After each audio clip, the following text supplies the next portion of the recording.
Join channel here over at Subscribestar. So I wanted to start with this text because it's so freaking bizarre. So John Campea swaps out How to Train Your Dragon. The one of the characters is swapped out. And some of the people in his comment section were politely asking questions about this. Doesn't seem to make sense. They're Vikings. Why aren't they blonde-haired, blue-eyed? Like that's the character. Oh no, well we're just gonna change it a little bit. But then you've made the character not the character. So let me start off with his weird gay fantasy. The thing that the left does is they use gay as a pejorative way, way more than the right. And this is some weirdly specific gay fantasy. I don't know if I should read it aloud. It's it doesn't. I mean, it's just cringy. It's just like it's a lot of projection. I guess it's just gross and cringy. And this is just your modern day soy boy. They have a lot of gay fantasies. One would think they would not want to use gayness as a pejorative. Even the people on the far right don't use it as often. It maybe jokingly, but that's kind of about it. We just don't think about it. The left has this dangerous straw man view of the world. The right understands the left, but the left doesn't understand the right. Because it's common as you get older and wiser, you go from the left to the right, but the reverse doesn't happen because once you put on the sunglasses, you can't then go pretend not to know what you learned. That rabbit hole is a one way journey. Every once in a while they'll come up with someone who got de-radicalizing, and they do this interview and like, so you're a far right winger extremist? Yeah, I was listening to Ben Shapiro, and you're looking at me like, are you kidding me? What? Anyway, so what happened is you got some books about Vikings, and they combined the elements of dragons for some reason, and it lighting in a bottle, like making a story that connects with an audience is it's pretty rare. It should be respected. It's like, oh, you sweet summer child. No, no, no. We are transformative. Everything is to use something as a vector for Bolshevik propaganda. If it can't be used for propaganda, then it's just not going to make it out into the mainstream. But so they wrote this story that connected with people, probably because it had some verisimilitude. It made the willing suspension of disbelief a little bit easier. But Vikings, that's a cool shot. The folks in Northern Europe in the boats and the furry headgear and some elaborate burial rituals. They had burial rituals for dogs and things. It was kind of nice. But they are their own unique collection of qualities, a Northern European cultural trait. And I guess to start at the beginning with this is to just ask these people, do you value the European people and the European story? Because if you respected the tribes of Europe, then you wouldn't replace them. That's the issue. They hate you. And the sooner people just understand this, the better. You just have to accept they're the enemy, and you're trying to like justify things in your mind and do this heavy calculus to figure out why they act the way they do because you're trying to like backstep over this bend in this Gordian knot to avoid the elephant in the room of, oh, they just hate you and they're evil.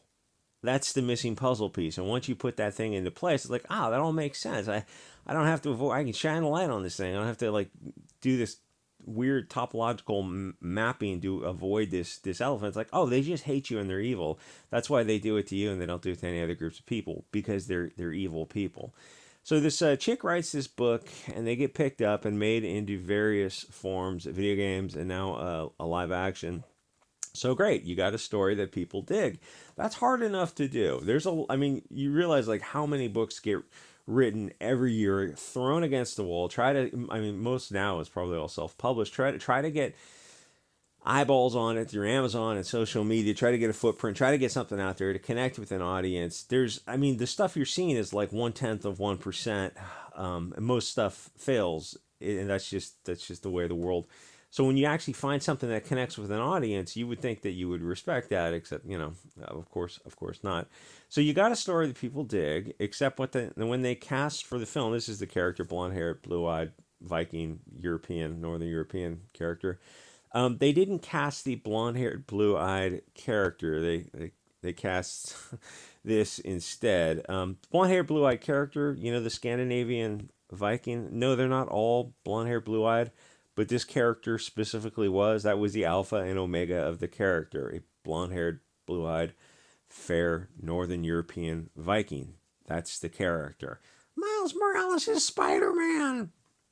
Stan Lee said anyone could be Spider-Man.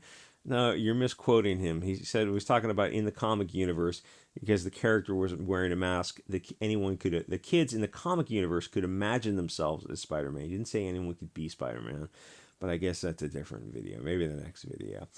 The thing is, characters for Vikings, they have to look European because stories need to have verisimilitude, at least the appearance of truth.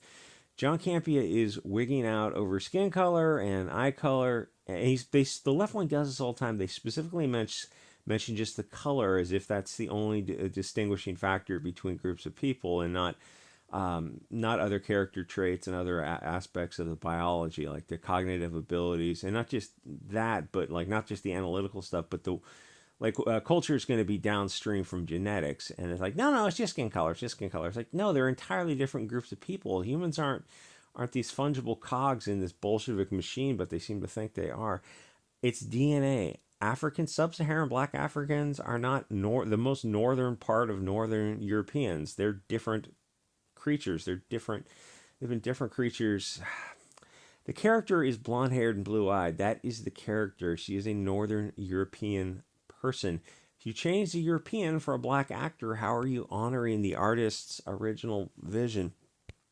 Humans are not fungible. The character is already shown. It doesn't make sense to swap her out unless you have a very good reason. It's like, yeah, plot twist, there is no very good reason. And the thing is, we're not naive. This is not happening in a vacuum. There's a Bounding into Comics, it did a long article about the hundreds of European characters throughout comics and movies that have been swapped out specifically for black African characters. People are awakening to this anti-white racism. If you have a blonde or red-haired character, you know they'll make it black. In fact, like if you were like you had a comic book, if you had a comic book and it was all European characters, and someone wanted to buy the rights to it or make it into something else, transform it into something else, like the next question they ask is, so we had some ideas about the character development. We're thinking about like obviously changing it, and ultimately money talks is why people do stuff. It's like they come up with a large amount of money, like, oh yeah, you want to swap out this blonde hair character. It's like the creator of it, it's not that deep for them. It's like they just want the paycheck, but it's like for the audience, the fans, it's like, well, they were connected to the original thing, and now you're swapping it out. It's a dirty piece of propaganda what they're doing, because it's a bait and switch, because you didn't sell this character originally. And that's the age old question. You look at them like, why don't you, if you want to put these black African characters in stories, why don't you just simply create something fresh? And they look at you like, yeah, we're not going to do that, because it takes time, it takes effort. You have to come up with a story, it has to connect with people, you have to market it. It's selling stories and connecting people, it's like they want 99% of the hard work done for them, which is in creating the story and mostly marketing the story. It's much more so than even creating the story. And they want that done, and they want to come in like Amazon at the last minute to go, oh, we're going to buy Rings of Power, and then we're going to change it. And people look at it and like, by change it, you mean destroy it? You mean like you just peed on it and said it was Brando, it's what plants crave? Yeah, pretty much. So how's it working? Did it connect with an audience? No, Rings of Power did not connect with an audience. Or Witcher or Willow or, I don't know, She-Hulk or whatever, all the other stuff they come out. It's like, you made it woke, and you owned the Chad Nazis on YouTube, the Nerdrotics and the Yellow Flashes, and you made them so outraged. Yeah, but this stuff you're talking about, it's not getting eyeballs. It's not selling to an audience. I mean, this isn't some altruistic, artistic project. Like, this is a business. You're trying to sell this show and get people to subscribe to the streaming services. Oh, yeah, and you didn't do that. And the shows, at least with Witcher and Willow and She-Hulk, didn't get a second season. So I mean, how is that? Like, but we owned the Chads on YouTube. That's not even a Pyrrhic victory, because like they monetized it. They make videos and they made tens of thousands of dollars talking about your shitty little shows, and you didn't get a second season. Though, to be fair to them, most of them are going to fail upwards. They'll get another show. They'll take another little comic and like Ghost Rider. It's the perfect time to make them trans and black. Anyway, so the stuff is not happening in a vacuum. Africans are not Vikings. This is a Northern European thing. The wind and the ice and the snow, the piercing blue eyes, Can't European people have anything for themselves? No. The answer is no. They will destroy every European story, replace every character. They want to brainwash kids into thinking that these new globalist stories are actually the stories you should think of whenever you think of them. This is the association to the things or concepts. No, no, the Vikings were actually sub-Saharan black Africans. That doesn't make any sense. It doesn't have to. This is the point of cultural Bolshevism, to get you to believe these absurdities while they commit these atrocities. Looks around, puts on nightmare sunglasses. You're like, yeah, nothing's changed. They're mutilating and sterilizing kids. No, no, that's just the sunglasses. Takes them off. They're still mutilating and sterilizing kids. Is someone going to do something about that? You look around and you're like, oh, no one. Literally, no one's going to do anything about that. It's kind of weird. Anyway, so they want to subsidize. I mean, like, it's like, what's the point of taxation without representation? When you start to really think about what that means, it kind of leads you to some interesting places. So they want to substitute this for the original, or for Rings of Power, or Witcher, or Willow, or all the other just ridiculous stories that reimagine European people as blacks. It doesn't find an audience, but they keep doing it, which should kind of make you start wondering. I mean, it's a two-pronged thing. It's like the part of the humiliation ritual for the original fan base, but then the second part is like, why aren't these people just writing original stories? It's I guess it's the soft bigotry, lower expectations. Maybe it's like they really don't value any other stories other than European creations. It's like they treat these European writers like gods. It's when you really start to look at it, it's kind of weird, because it's like a cargo cult from Hollywood or something, where they hate you but they also worship you. Anyway, all this should kind of make you start wondering what is going on. Why do billion-dollar companies seem, and if that sounds offensive, it's like, well, look at what they're doing and tell me I'm wrong. Why do billion-dollar companies seem focused on pushing this bullshit propaganda, even when it costs them money? At some point, you realize it's a religion for them. That's not an exaggeration. They destroy religion over about 70 years using the power of government schools and globalist media propaganda. Nature abhors a vacuum, or there's something in the human psyche that abhors. There's a religious hole in the human brain where they need either, I don't know if it's the search for higher power or just the tribal connections that go along with it, but you kill religion and you just replace it, in this case, with Bolshevism, or the modern version of globalism. The thing is, a lot of this stuff is just not that deep. They just hate you.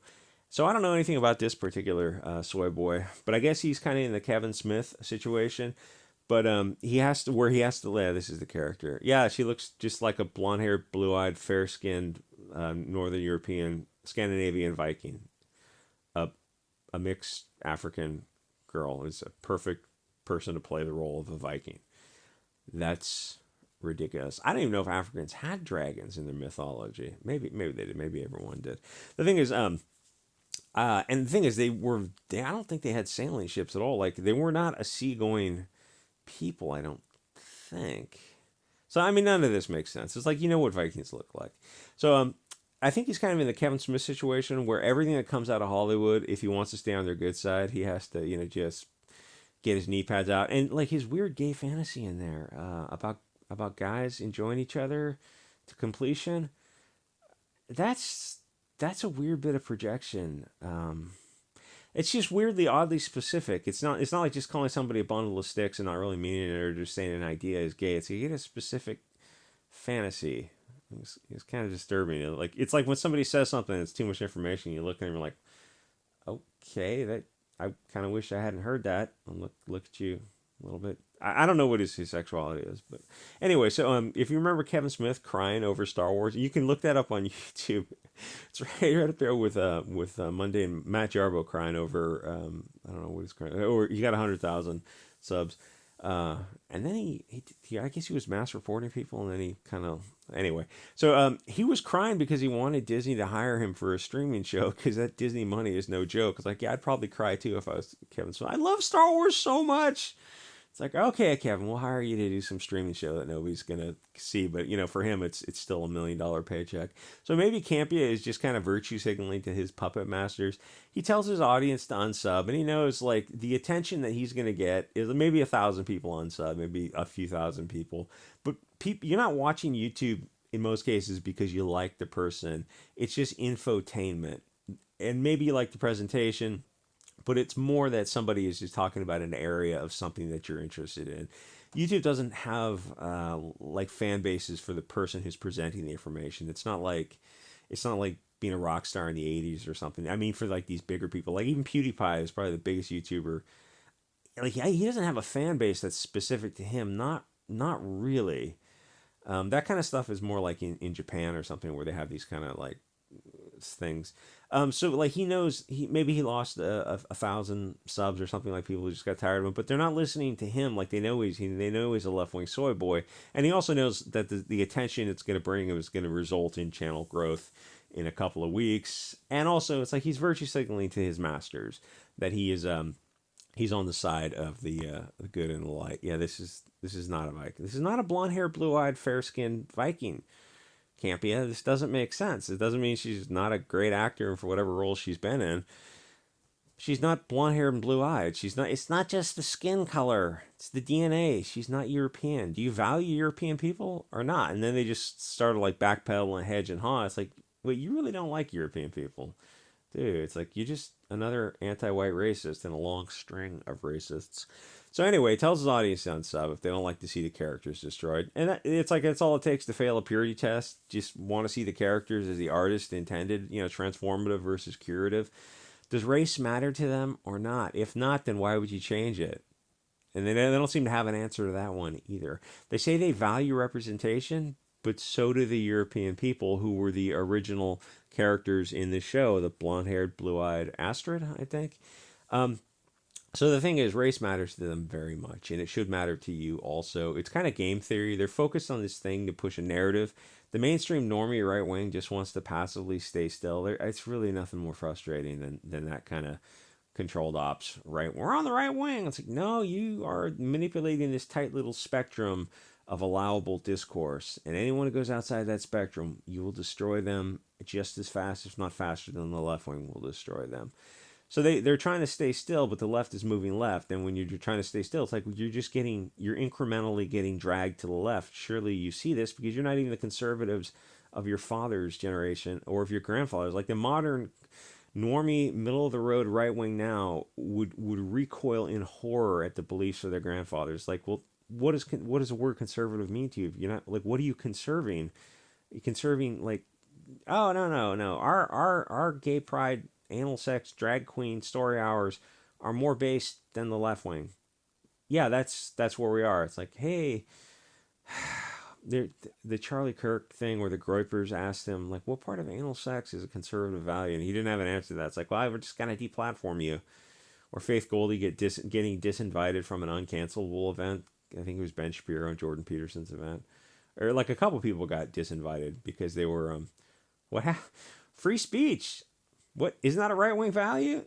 Not so much. Not for the Shapiros and the Jordan Peterson, I think is the guy's name. The Canadian guy. There's Jordan Taylor, or there's Jared Taylor and Jordan Peterson. I was confused those guys.